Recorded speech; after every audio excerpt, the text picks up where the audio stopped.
और भाई, क्या हाल चाल है? तो आज यार आपके भाई को इस बाहरले मुल्क में जो है ना वो 3 साल पूरे हो गए हैं। 3 साल, 3 लॉन्ग ईयर्स। इन 3 सालों में बहुत कुछ पाया, बहुत कुछ खोया, बहुत कुछ ऐसा भी खोया जो खोने का नहीं भी था। खैर, आज आपको कहानी सुनाते हैं, दास्तान सुनाते हैं अपने पहले एयर ट्रैवल की। अब सीन क्या है यार कि आपके भाई ने जहाज़ को पहले अंदर से कभी नहीं देखा था। क्या अंदर से, क्या करीब से भी कभी जो है ना वो कभी नहीं देखा था। एयरपोर्ट के जाने के एक दो एक्सपीरियंसेस थे, किसी रिलेटिव को लेने जा रहे हैं, किसी दोस्त को छोड़ने जा रहे हैं, something like that, but never had experienced air travel my self. अब हम जहाज में बैठ के बाहरले मुल्क जाने के लिए इतने एक्साइटेड थे ना कि 8:30 बजे की फ़्लाइट के लिए 2 बजे रात को एयरपोर्ट पहुंच गए।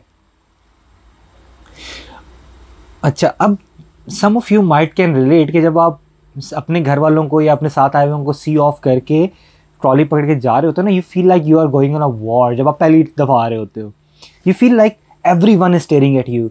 वो जो किसी को छोड़ने आए थे आपके पीछे, वो आपको स्टेयर कर रहे हैं। वो जो आगे सिक्योरिटी वाला एक मोटा सा खड़ा हुआ है, वो आपको यूं करके घूर रहा है, और आप पे ट्रांस उसी सिक्योरिटी वाले से टूटता है जब आपसे कहता है सर पासपोर्ट टिकट। खैर, पासपोर्ट टिकट दिखाया, सिक्योरिटी से गुजरे, अंदर गए, बैग उठा के वो चेक इन सारा कुछ स्कैन वगैरह करवाया। अच्छा, सिक्योरिटी से जैसे ही गुजरा हूँ, अचानक एक बंदा नमूदार होता है, सर कितने पैसे लेके जा रहे हैं? कस्टम्स वाले। यार, बंदे के 2-4 तरह होते हैं। ये एयरपोर्ट सिक्योरिटी वाले ना, वो भी आपके निकाल के आपको भेजते हैं कि भाई अब ज़रा बेगम होके जाओ बाहरले मुल्क। खैर, कस्टम वालों को चेकिंग करवाई और उसके बाद अंदर आके बैठ के, no there is a lot of time. मैं प्लान कर रहा हूँ यार, विंडो सीट मिलेगी, इस एरिया के ऊपर से गुजरेंगे। भाई ने गूगल मैप खोली है यार कि फ़्लाइट पाथ क्या है, किस किस के ऊपर से गुजर के जाएंगे। खैर, बोर्डिंग हुई तो पता लगा भाईजान आप विंडो सीट क्या, आप मिडिल सीट भी नहीं, आप जहाज़ के बिल्कुल दरमियान में बैठे हुए हो। दैट थिंग सॉल्व बिकॉज जहाज़ तकरीबन खाली था, तो हम ठहरे पाकिस्तानी, उठाया बैग और विंडो सीट पे मूव कर गए। है, बैठ गया ना, तो अब वो एयर होस्टेस साहिबा स्टार्ट हो गई। वो जो उनका स्पीकर सा होता है उसके ऊपर, अगर जहाज़ पानी में उतरेगा तो तुमने ये करना है, अगर जहाज़ हिले तो तुमने अपनी सीट से नहीं उठना, अगर ये होगा, अगर हम यहाँ पे सहरा में लैंड कर गए तो ये चीज़ें यहाँ पड़ी हुई हैं, इस बंदे ने उठ के ये दरवाज़ा खोलना है। आई वाज लाइक मलकुल मौत की बाजी। लंदन में मैंने सुना था 5 एयरपोर्ट हैं, तो रनवे कोई नहीं मिल रहा तुम्हें लैंड करने के लिए जब पानी और सहरा में लैंड कर रहे हो। एंड शी वाज लाइक ज़्यादा साइंसदान ना बन, सीट बेल्ट बांध अपनी चुप करके। अब सीट बेल्ट तो आपके भाई ने बहुत टाइट करके बांधी हुई थी, क्योंकि हमें लगता था कि भाई जब जहाज़ उड़ेगा ना कोई, तो रोलर कोस्टर वाली फीलिंग आएगी। इतनी टाइट करके बांधी थी, यहाँ पे टैटू बन गया हुआ मेरे। आई वाज लाइक कि यार जब जहाज़ उड़ेगा कुछ सेंट्रीपिटल सेंट्रीफ्यूगल फोर्सेस का ऐसा कोई अमलगम बनेगा कि we would be thrown back on the seats. वो तो जब जहाज़ उड़ा और जहाज़ उड़ के स्टेबल भी हो गया, वाज लाइक बस यही था, दिस वाज ऑल। खैर, इस्लामाबाद से उड़े, दोहा लैंड किया, वहाँ से जहाज़ चेंज किया और लंदन की फ़्लाइट में बैठे।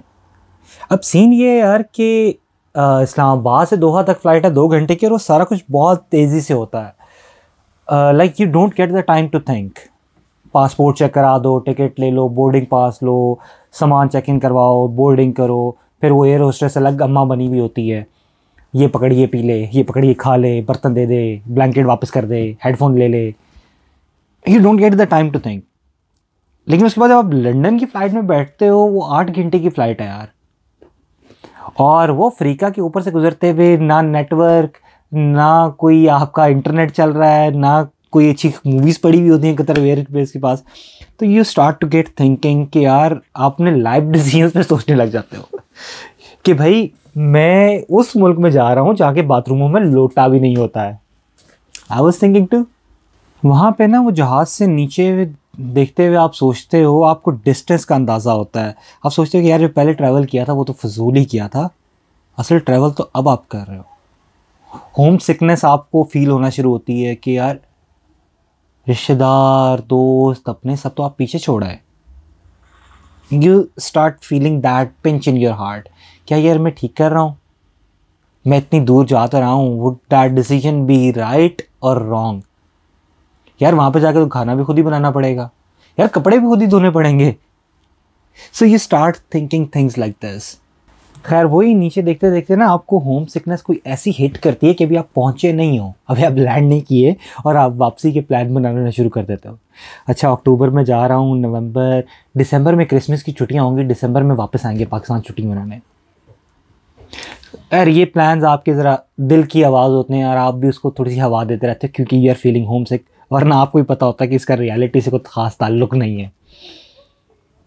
खैर फॉर मी ट्रैवलिंग का कीड़ा है यार, लेकिन घर से दूर इतने लंबे टाइम के लिए कभी नहीं सोचा था, नेवर वांटेड दैट। लेकिन वो कहते हैं ना हिजरत में बरकत है।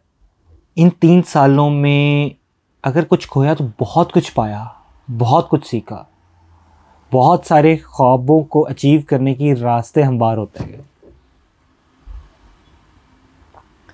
पॉइंट ये यार कि दिल की सुननी चाहिए लेकिन हमेशा नहीं, कभी कभी रियलिटी के अंदर आके दिमाग की सुननी चाहिए। बेसिकली इस तरह के बड़े डिसीजंस में आपको ब्रेन और हार्ट का एक अमलगम बना के उसको देखना चाहिए ताकि आपके इमोशंस भी हिट ना हो और आपका कैरियर भी हिट ना हो, आपकी रियलिटी भी सेम रहे और आपके ख्वाब भी सेम रहे। दिल दिमाग, a combination, Venn diagram. Just think about it. Just giving you a point to ponder. अभी के लिए ख़त्म।